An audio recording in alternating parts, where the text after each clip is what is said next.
Welcome to the Across the Bar podcast, where we talk about why today's headlines are important for your success at work. My name is Peter Rahbar, and I'm your first call on legal issues. And I'm Laura Brounstein, your first call for comms and content questions.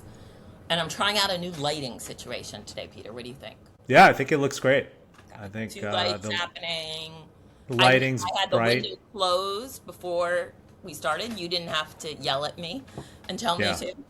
You're giving people insight into the pre-pod preparations, which me telling you to close your window, turn up your lights.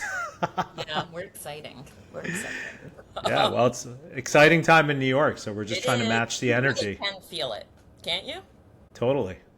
I'm going to the game tonight, and I just learned that Taylor Swift is going to be there, checking out her wedding venue, her alleged wedding venue. Seriously. Oh my God, it's going to be so good. My boyfriend is going as well, and I wonder if Taylor Swift will be sitting next to him in the nosebleeds, or do you think she has a good seat? Yeah, she probably has better seats than all of us. I would imagine. Maybe she'll be near Chalamet. Yeah. That'll be fun to watch tonight. Well, yeah. All right. Are we going to win tonight? Of course. We lost Monday. Of course. Why Gotta let them win one. They're a good team. It's the finals. That's what, that's a sweep would be, pretty extraordinary. No one really predicted a sweep. So, they punch back and let's go. We're going to get them. Let's say the winner. Obviously, we do heroes and zeros at the end. But can we both agree that Trump deciding to go to the game Monday night and thus ruining all the live viewing parties nearby was a zero? I think we should just get that out of the way, like a local zero. Yeah, of course. I mean, it's created so many problems. Although there's some barriers being set up for tonight's game, and there's fights going on between MSG and NYPD and Mamdani. I mean, it's fun. Total mess. Thanks for injecting chaos. But he is a total jinx. Like whatever sports event he goes to and whatever team he purports to like, they usually lose when he shows up. Oh, really? I haven't tracked that. He's a mush. A mush? Yeah, a mush. What's that? Bad luck. He has bad luck. Oh, I never heard that term before. Yeah. So, Peter, you just taught me something. There you go. I mean, the learnings are just chock-a-block on the Across the Bar podcast. So what are we going to talk about that's not related to basketball? We are going to talk about new regulations at one of the trading platforms, one of the prediction market platforms, meant to say. We are going to talk about something that the Wall Street Journal thinks is a big new trend, microshifting. All the tomfoolery at CBS, the mega IPOs this week, new info about behind the scenes skirtling around at Goldman related to Epstein, and more bad immigration choices by our government. Wow. That's packed agenda. It's gonna be lightning today, Peter. Yeah. Well, we got to match the energy. So lightning. It's lightning. Yeah. Lightning. Okay. Good. All right. So, did you see this article that Kalshi is going to start asking people where they work? And they may not be able to participate in certain prediction market bet situations, whatever it's called, based on where they work. So if, let's say, they work at SpaceX and they know something about the rocket, they can't bet on the rocket launch. This is a good thing. Not like trusting people to regulate themselves is probably a good thing here. What do you think? Well, it's a positive step. Kalshi is apparently implementing a system where when a position potentially touches material non-public information, they're going to ask users where they work to fill out a declaration about where they work before they are able to execute on the position. And so it's designed to prevent insider trading from their side, which is a smart move. And, maybe they were listening to our pod a few weeks ago where we said that companies should be implementing policies to prevent insider trading on their side. And so, Kalshi's responding to this. Now, how much they're getting ahead of it. Yeah, I mean, they're trying to prevent it. For all the companies to have rules. Be like, Right, I mean, They have certain responsibilities. I mean, this sort of goes beyond what I would think their responsibility would be generally to police this, but it is a very positive and welcome step. We'll see if the other platforms, follow suit. We'll see sort of whether people are honest about it or not, or whether it causes people to go to different platforms that don't require this information. It's an interesting development, certainly unexpected. That's for sure. Yeah, really interesting. I have not yet done a deep dive, but I want to kind of better understand where that came from there, because I think it's really smart. So good job, Kalshi. All right, next. See, we're like lightning today. Quick. Okay. What I love when I say love, I mean it, because packaging is everything in old school women's magazines. When people repackage a term, like create a term for something that is like just something everybody does. Right. Like micro time shifting. Explain what the Wall Street Journal is identifying that to be, Peter. Yeah, well, microshifting is probably a rebranding of, flexible work hours. Or, right? I mean, is that what you were thinking about? Part of the day, or like. Well, there is a trend apparently of employers and workers embracing a concept of allowing workers to work when they feel they're most efficient at working. So instead of having a straight 8-hour shift or a 10-hour shift or whatever it may be, having a workday that's actually broken up into certain different parts based on, what is best for the employer when they feel they can work best. Listen, I am all for any new flexibility to work hours because it makes such a difference to caregiving. Like having the ability to not do it all at one time and have some autonomy is such a big deal when you're a caregiver of a child or an elderly person or a sick person. So I think that's really good. But I also think as a solopreneur, it's kind of just Tuesday. Like, right. Right. I mean, you do what you got to do. You're working when your clients need you, but also you're like, I'm gonna work out at this time because my clients don't need me, and then I'll get on the phone with my client at 11 p.m. Like I feel like in some ways that's just a modern way of doing business. Like something's got to get done. Doesn't matter, honestly, sometimes if it's 2 a.m. Nor should it matter. Like we're working from home and homing from life. Homing from work, I guess. Well, I've been in the middle of a lot of these arguments. Obviously, you and I, as people who own their own businesses, have the flexibility to do this anyway.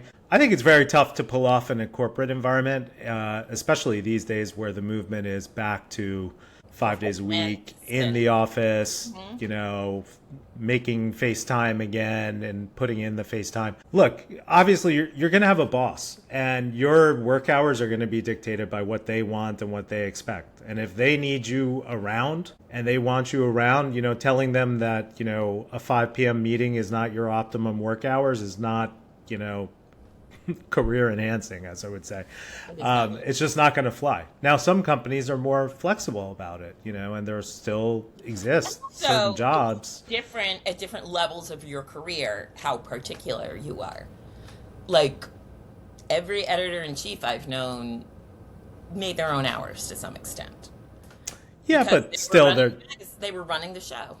Yeah, but there's still an expectation that they be available during working out, certainly. Normal business hours or whatever. But, someone coming in who says I could only work between 7 and 2 and then again between 6 and 12, that's not going to be really appealing to most employers. It also depends on what your job is. Like if you work in customer service and like your shift is just a shift and you go to your boss and request, like, can I break up my shift? Maybe that's okay because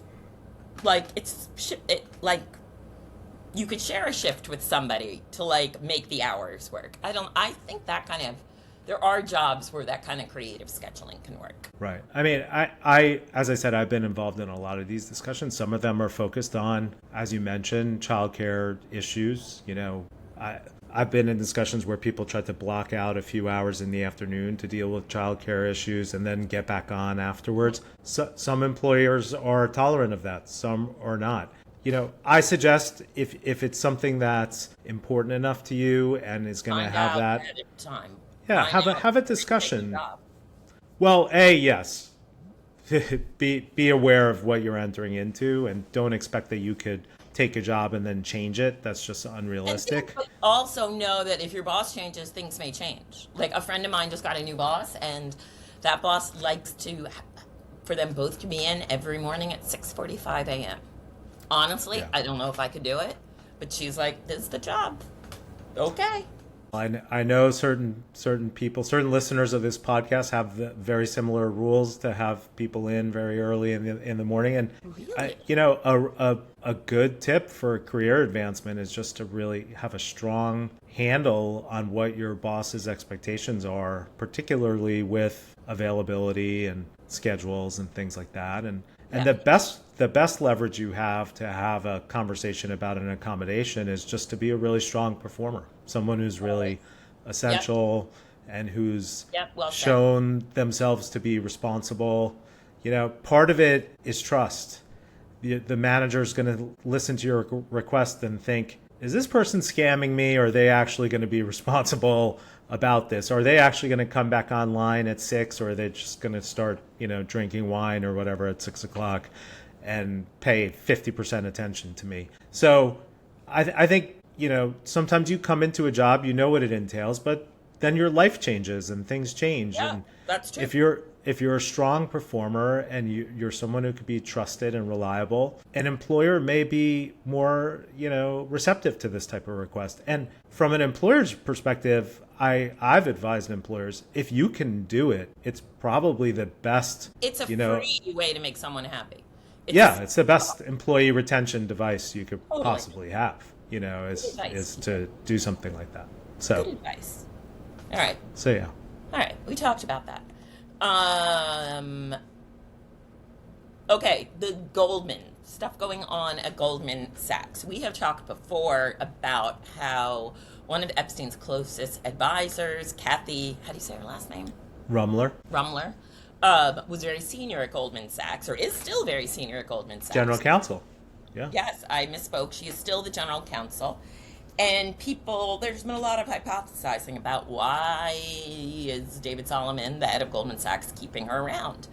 And it seems some of those concerns were coming from inside the House.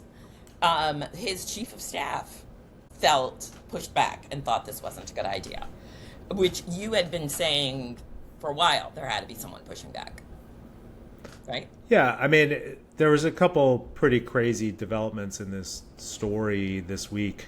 First, Kathy Rumler, who was the general counsel of Goldman and who in prior jobs was linked to Epstein, including when she was outside lawyer, she was supposed to leave the company this week. And David Solomon, the CEO of Goldman Sachs, announced that she's no longer leaving the company. She's staying on as an advisor to him. And then another story came out today saying that one of his top advisors, his chief of staff, Russell Horowitz, has been one of the few people to raise objections about her staying.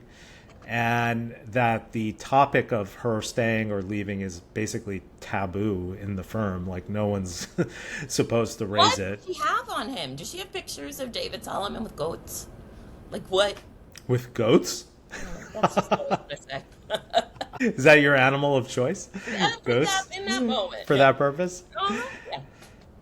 Yeah. Look, I will say, as much as we've talked about this story and I've been a voice saying she has to go, because I don't think someone in a general counsel position can have that type of background, and because you're basically in charge of telling everyone else how to act and regulate their conduct when you have some pretty serious black marks on your record. I mean, Seriously. there is, despite all that, no one's disputing her skills as a lawyer and her business acumen. I mean, she's an excellent lawyer by all accounts. I mean, look at all with those years she an kept incredible managing. track record. Look at all the years she kept Epstein out of jail. She obviously was doing great. Look at all that great advice. Like a crack attorney, clearly. Yeah. So I don't know. I mean, to me, it's a really risky move as a CEO. I mean, obviously, must feel very secure in his position, and from everything we know about him, he should. Mm-hmm. But it's risky. I mean, I think the question you'd have to be ready to answer as David Solomon, if you're doing something like this, is like, what's the value of keeping her on? The risk. with everything known about her, and I'm sure there's some answer to that.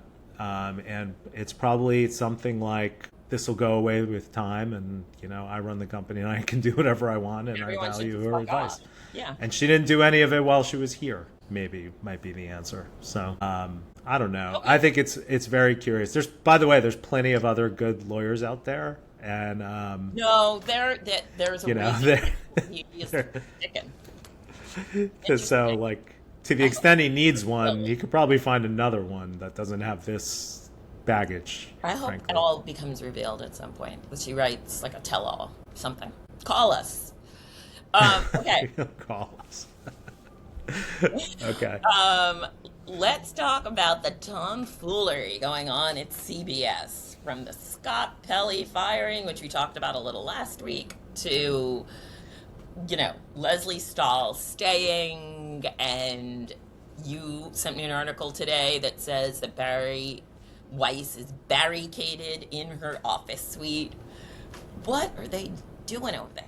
Well, I mean, the chaos continues. The three remaining correspondents, including Leslie Stahl and John Wertheim, said they're going to stay, and they're going to try and be the steady hands to help stable the ship, to save the institution. And David Ellison has said he's promised editorial independence. And Barry and Scott Pelley's still giving interviews with more and more details, and it sounds like Barry Weiss is getting more and more upset. And the interesting thing about, I mean, we could. Very handsome man, Scott Pelley. Let me just say, I don't know if that's relevant to the story, but what a handsome man. He's also a very nice guy. I met Scott Pelley. I sat next to him at a football game many years ago. He's a very nice guy. Nice. Okay, good.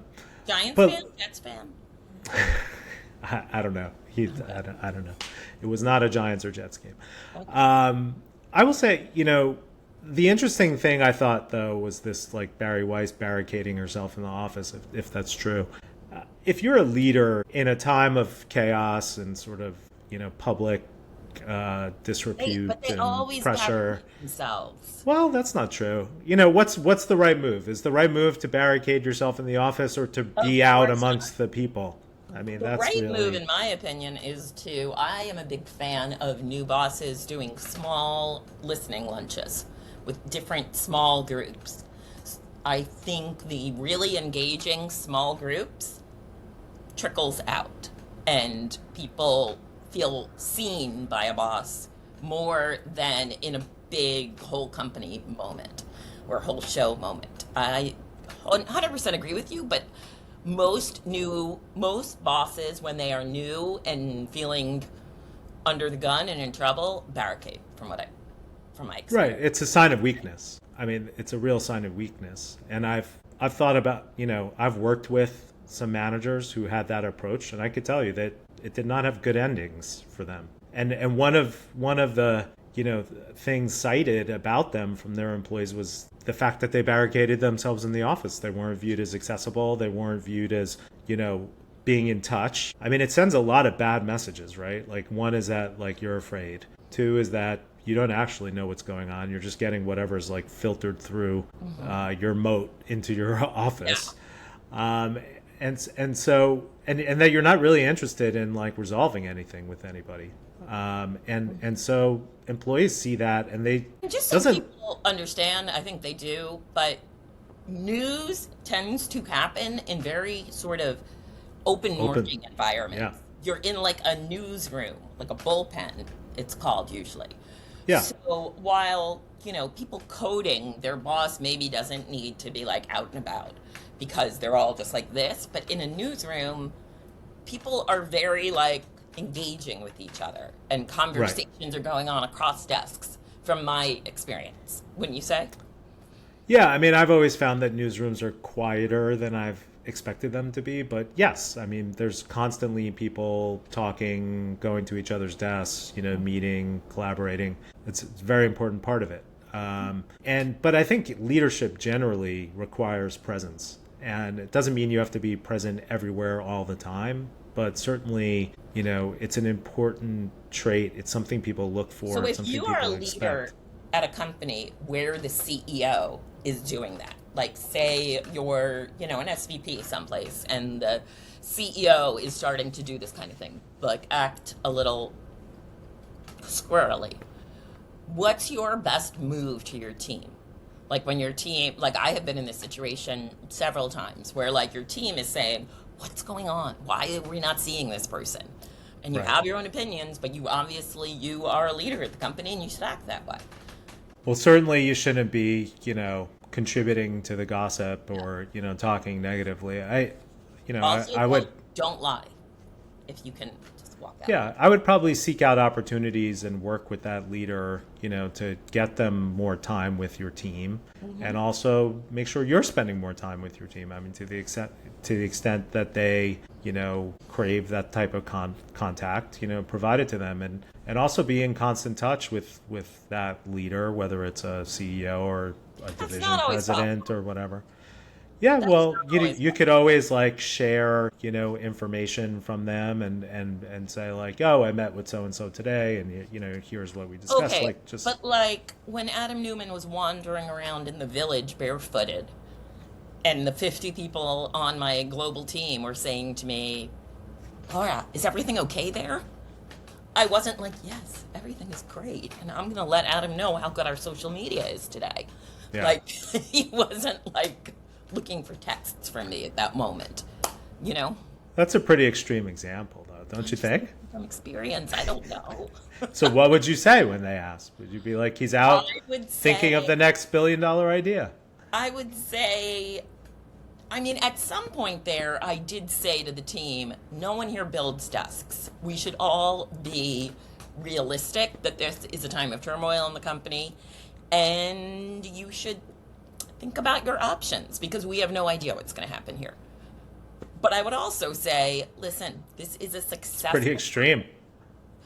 Well, that is something I will always feel proud of, that I did that for my team. Like when they were like, what's going to happen? Most of them did indeed get laid off a month later. So I sort of, and most people's bosses at that time, like, gave them bullshit. And my team was prepared. I was like, I don't know anything. I am not that far on the food chain. But, I'm just saying you don't build desks. So Well, what if you were at a company where you didn't think the ship was sinking? Would you give that same advice, or would you try and well, okay. find I've an artful been way in- around it? I've been at magazines when the editor-in-chief changed. There was an example, one of my last at every magazine. I was there at a time when the editor-in-chief changed. And I believed in that like I would say to people, you work for the brand. This brand has a legacy. Cosmo is, a beacon of Right. power and light and good things. So don't worry about the person at the top. Your work is still going to matter to millions of girls. And it did. But also, I knew the magazine wasn't going away and that they probably were going to have jobs going forward. Yeah, Could I have been liable for anything when I said to my team, and again, I was very careful. I remember at the time, I was like, if anyone leaks this to the Post, you suck. Because I really want to be as candid as I feel I can be. And I never said, like, you're probably all going to get fired. But it was like a media team. It was like a content team. As I said, no one here builds desks. So, could I have, like, gotten any legal trouble? I Yeah, never potentially. said If you were like revealing, confidential information or something, but not in that type of situation, I mean, the WeWork situation, pretty crazy. But if you potentially leak something and it caused material harm to them, or they had some financing lined up that all of a sudden fell through on that report, that could be a big problem. So it's important to be discreet in those situations. I was not one person leaked it. There you go. Power of your leadership. But also certain leaders they're not comfortable in group settings or out amongst the people. They're more comfortable in their office where people come to them. And I think if you're a manager under a leader like that, you need to adopt and like fill in the gaps for your employees. I gotta I say, guess I what I'm think the saying. best leaders are good people. Yes, of course. So, Shaking hands, kissing babies, all that yep. stuff. If you are a leader and the idea of chit-chatting with your team makes you panicked, I have a great executive coach for you who can help you with that. You should take advantage of opportunities and get better at it because it matters to Yeah. people. Okay. Oh, I didn't even know about this. What's the deal with H-1B visas this week? What Yeah, so terrible there was immigration thing are they doing? yeah, we talked about this when this first happened, when the administration put $100,000 fee on the H-1B visa category, which is generally used to recruit highly skilled technical workers, Level of genius. and Isn't the word genius others. in there? And the reason I Uh, know is because that's what Melania got. Right, she got one. And this caused major disruption to many companies, including the smaller startups who have a Primarily. difficult time competing with the big boys to get engineering talent and otherwise fill positions. But all sorts of companies use these visas, and it was a not only a recruiting challenge and a staffing challenge, but also sent a message across the world that America doesn't want you here, which who knows how long we'll be Doing a paying the lot price of for that. We seem to be doing a Yeah. lot of that these days. Well, a judge in Massachusetts this week said, guess what? Administration, you can't actually do that because that's essentially a tax, and the power to tax is reserved for Congress, and it's Ooh, not for you. So that's been overturned, you seem to and be confused about the separation of powers, don't they? yeah, very People in the confused. executive branch now. So now this will be the subject of continued litigation for months, and this is more uncertainty to throw on the plates of employers. And of course, it's not harming the big ones because they're still going to do it, maybe less, but the smaller companies are severely impacted by this. And I think the overall message is, don't come work here. We don't want you, and that's not going to be erased by a court ruling or a change in the fees. I mean, as you and I Unfortunately. talked about, international applicants to U.S. schools went down 9% in 1 year this year. I would imagine it'll be double that for 26. Yeah, and we've seen an acceleration in colleges closing, and some people will say, well, we needed that correction. But look, the reality is there Smart is a people aren't net. coming to the U.S. anymore. Is the reality. Yeah, there's a net benefit, to have the smart people in the world Wanna be desire to be employed here. That is beneficial to us. We always want to have the best talent pool, no matter what. And this was not a situation where they were replacing American jobs, even though that's what was advertised. This was additive.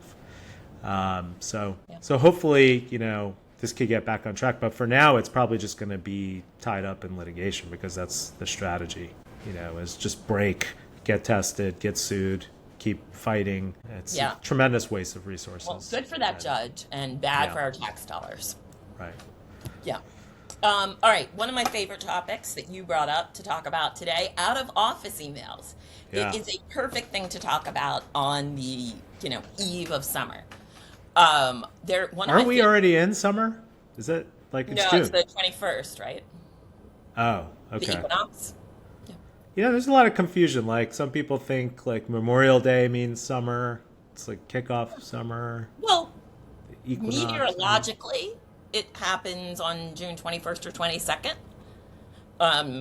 But you can call it anything you want. So we can say it's summer season, let's say. Summer season. Summer season right now. One of my favorite memes of all time that was going around a lot around the pandemic, maybe before that, is U.S. European out of office. I will be out during August. I may call you back in September. Right. American out of office. I will be having open heart surgery that should only take 2 hours, but I will try to be on my phone during the 2 hours of open heart surgery. Americans. I'll call you as soon as I get out. Yeah. Yeah. I think it is a terrible part about American culture that you are not supposed to. Well, the question is if you're going to put one up, and there's people who don't, Yes. what's the right amount I've worked of at companies where people say we never have an out of office, which I never. Yeah. I also don't agree with that. and what's the right amount of sharing, in and out of office message, right? So I've always been pretty minimal. Like, I'm out of the office and I'll be back on X date, and I'll be reviewing emails, but I'm going to be slower in responding. You know And what that's I do love? worked for me. Companies that have the rule that when emails come in on your vacation, they automatically get erased in a day.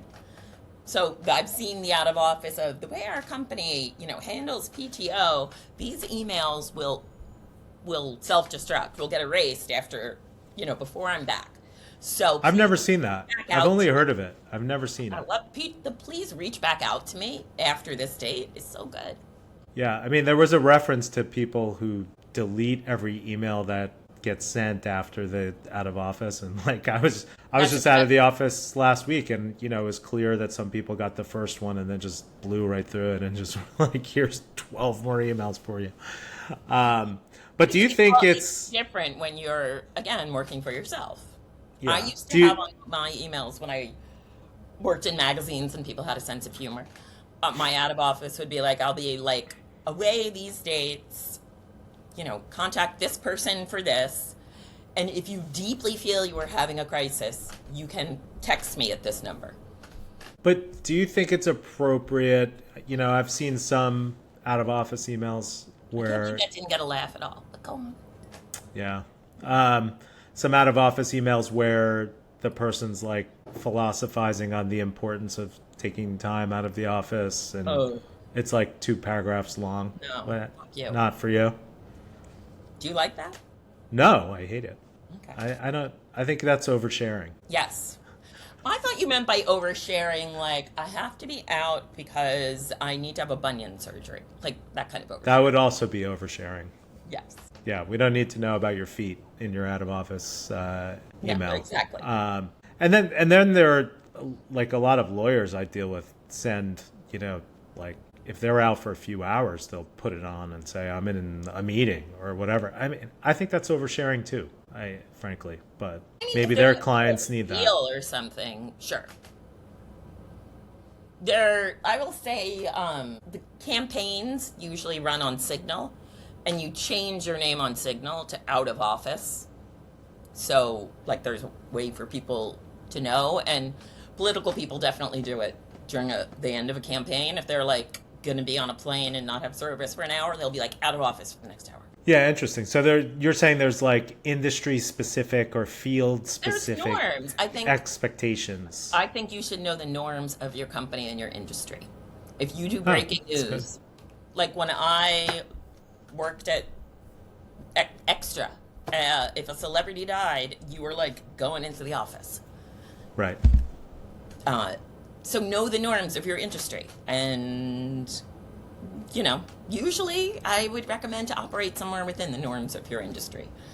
Unless you're all about, trailblazing. Yeah. I've found that in my industry, the legal industry, it's basically just an expectation setter. Like, I'm out of office, I'm not emailing you back in 2 minutes, but I will read your email and I will get back to you. I've also definitely done, say I'm working, but I am in Asia, or Europe. But for work, I put like I'm on a different time zone, so I may be delayed. Right. Not giving tons of details, but I do think that can be helpful. I used to go to LA so much for work, and I wanted people to realize why I might not be picking up the phone at 8 a.m. New York time, 5 a.m. LA time. Yeah. Good. So, I think we agree. No oversharing, just enough. Yeah. Just enough. Just enough. Just enough. All right. All right. I was going to want Here. to talk about the IPOs, but now I'm over it. A lot Yeah. of IPOs this week. Yeah. We're at one, big one, and then we'll see what happens after that. Well, not all three are not this week? No, just SpaceX is this week. It's going to be interesting. Yeah. Good luck, Elon. I've seen a lot of Sure it'll be great. people say don't buy it, but Yeah. or look at the lockup rules, as Scott Galloway said this morning, before you do. Yeah. All right. Okay, heroes and zeros. Yes. You're so excited. Who's your zero? What up, NASA? Why is the Artemis crew all mad? What's up? I read like a letter that NASA put online being like, "We hear you, but there's these reasons why this crew ended up being 4 men." I Is this a followed new this just out. Artemis crew? Like it came out like Oh, 2 days ago. The new crew, the new Artemis, and it was like these 4 white dudes, like, and maybe they weren't all white, but I think they were. You can check me there. Um, it doesn't hold up. I follow the space gal who is a great astronaut and author, and she had a great explanation for why this was not really. Emily Calandrelli, sorry. Her real name is Emily Calandrelli, but she's at the Space Gal, and she was saying that women astronauts are going to be part of the next mission to the space station, but that is not where science and exploration is happening. The people going to the space station are like just monitoring things, basically. And she didn't say bullshit, but she kind of called bullshit on the fact that this public a discovery mission was all men. What do you think? This is the first I'm hearing of it. So, I mean, it seems like there's no reason for there not to be women on the crew.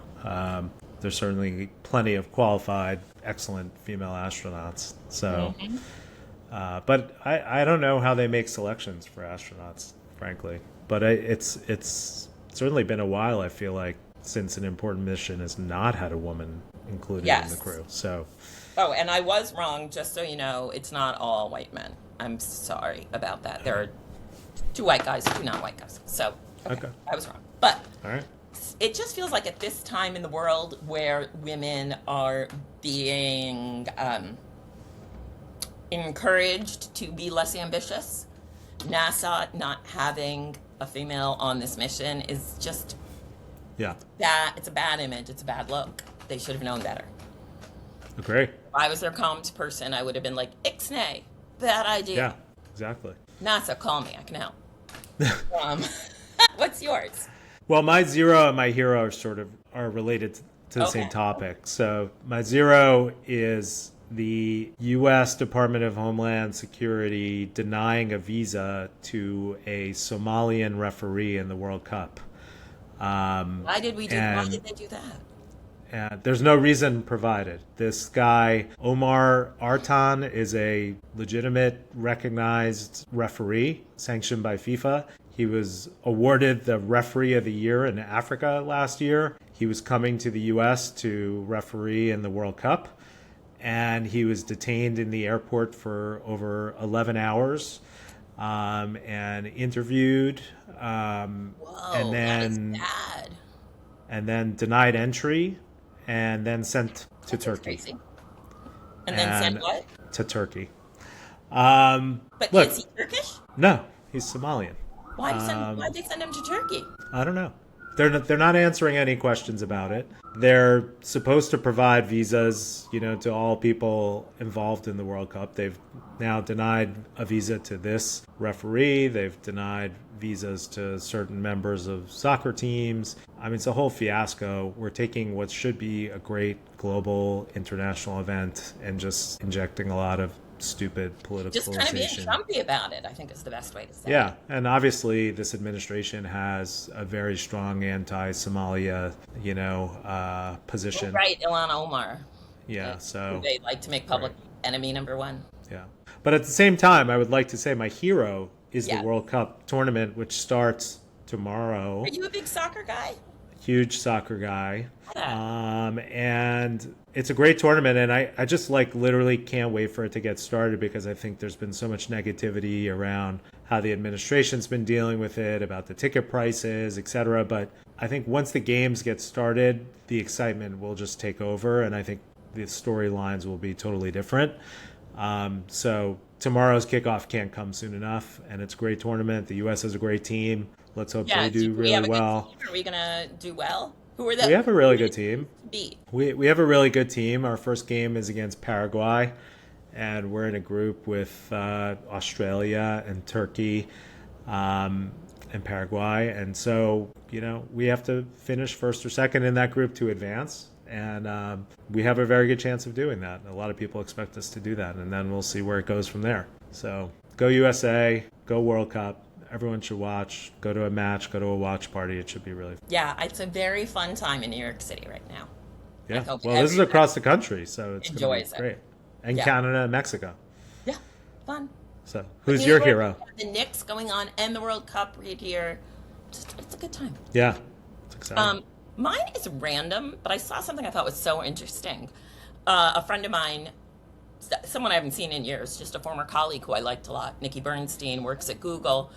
And she posted today on LinkedIn about NYU offering free Google AI professional certificate training, I guess, for all NYU graduates for free, which obviously is something paid. Again, I haven't completely looked into it, but I thought it's such an interesting deal for a tech company to make, to offer something for free to all the graduates of a school where most people are probably going to be running companies, be high earners, and be making decisions someday. I thought that was such a smart, way for a tech company to do something vaguely civic-minded, and a good way for a university to kind of provide extra benefits for the unbelievably expensive cost of education now. And I think NYU is one of the schools over $100,000 now. Yeah, so they should give kids a little value. Yeah, exactly. Yeah, and Google's a great company, so I think it's Isn't a good that one. Kind of interesting? Yes, definitely. Often public-private is how things get done, which is not to say, I think I can speak for both Peter and I, that this new thing of Trump thinking that America as a country should be investing in some of our AI companies, and then Bernie Sanders thinking we should have a sovereign wealth fund with investments in AI companies. No, that is not the kind of public-private partnership. You don't like that? No, we don't like that. That's socialism, which is, if that's your thing, great. It's not your thing. Not my thing. Yeah. All right. Is it your thing? thing? Good. No. Okay. All right. So here we are at the end of another episode in the summer season, but not summer. Thank you, everyone, for listening, watching the Across the Bar podcast. Thank you, Sadie Rahbar, for producing. Thank you, Sadie, for producing, and we'll see you all next week. Bye. Take care. Bye, Bye, Peter. Laura.